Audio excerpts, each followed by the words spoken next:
Bakit pula, dilaw, at berde ang mga kulay ng mga traffic light?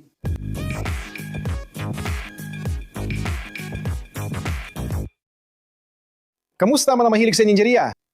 Ngayon, tatalakay natin ang misteryong bahagi ng ating araw-araw. Pero bihira nating napapansin o tinatanong, bakit sa mundong puno ng iba't ibang kulay, pula, dilaw at berde ang napili nating gamitin para gabayan ang trapiko? Mukhang simpleng desisyon lang ito, parang halata na. Pero sa likod ng tatlong kulay na ito, may nakakatuwang kwento, maraming siyensya at kahit kaunting sikolohiya.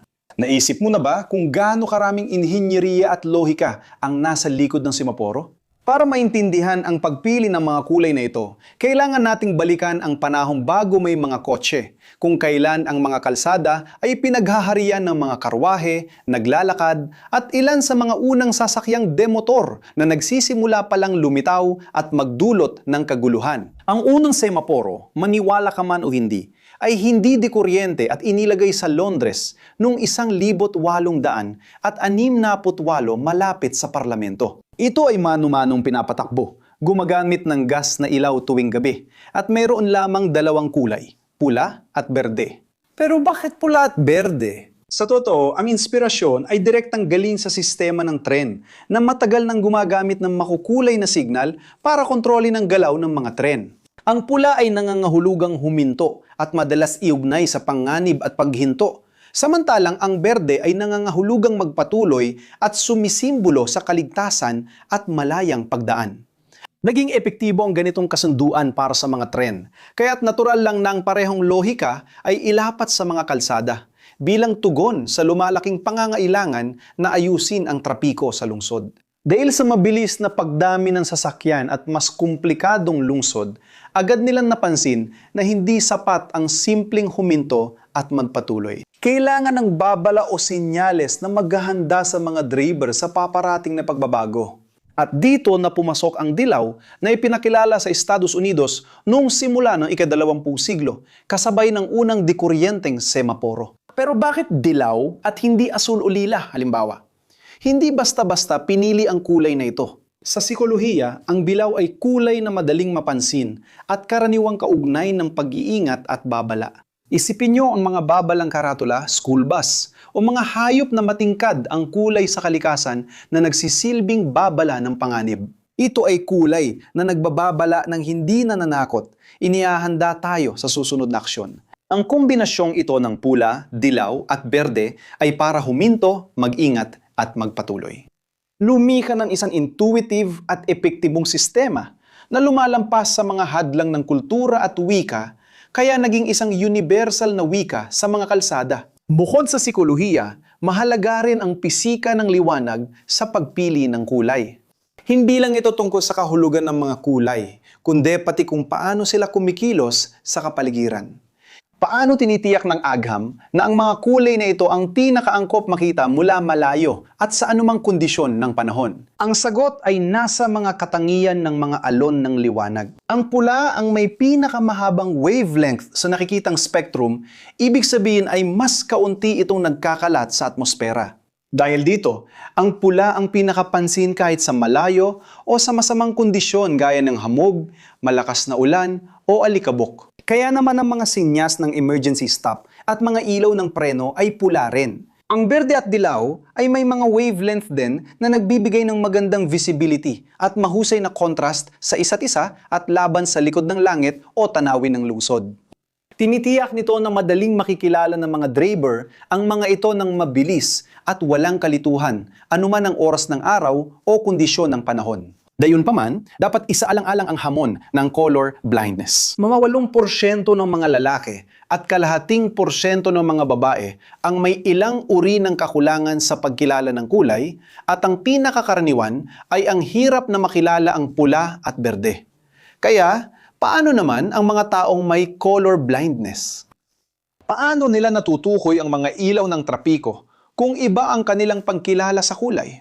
Well, naisip na ito ng mga inhinyero. Isa sa mga pinaka-epektibong solusyon ay ang pag-standardize ng posisyon ng mga ilaw, kung saan ang pula ay laging nasa itaas, ang dilaw ay nasa gitna, at ang berde ay nasa ibaba. Ginagawang posible ng ayos na ito para sa mga di nakakakita ng kulay, na malaman ang ibig sabihin ng semaporo based sa posisyon ng ilaw.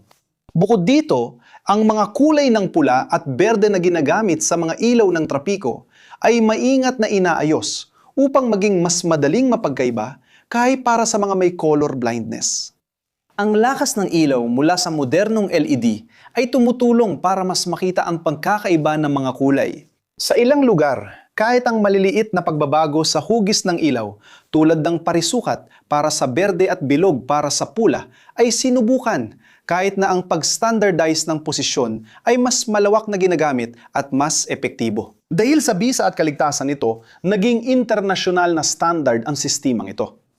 Isipin mo ang gulo kung bawat bansa o lungsod may kanya-kanyang kulay ng traffic light. Magiging malaking hadlang sa trapiko at panganib sa kaligtasan. Pero sigurado ba tayo universal ang standard na ito? Pareho ba ang kulay na ginagamit ng lahat ng bansa? Oo, sa malaking bahagi. Dahil sa mga internasyonal na kasunduan tulad ng Vienna Convention on Road Signs and Signals noong 1968. Ang karamihan sa mga bansa sa mundo ay gumagamit ng sistemang pula, dilaw at berde. Patunay ito ng husay ng disenyo at ng kahalagaan ng pandaigdigang pagtutulungan para sa kaligtasan sa kalsada. Tinitiyak nito na maunawaan agad ng driver ang mga pangunahing patakaran sa trapiko sa ibang bansa na tumutulong sa mas ligtas at episyenteng daloy ng trapiko sa buong mundo.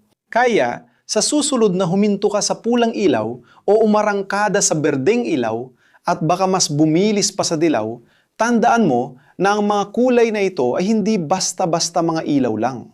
Bunga ito ng daan-daang taon ng pag-unlad, pag-aaral sa persepsyon ng tao, prinsipyo ng pisika at pandaigdigang pamantayan para tiyakin ang kaligtasan ng lahat. Kung nakarating ka hanggang dito at nagustuhan mo ang video, mag-subscribe ka na sa channel kung hindi ka pa nakasubscribe. I-like mo na rin at i-activate ang bell para sa mga notification.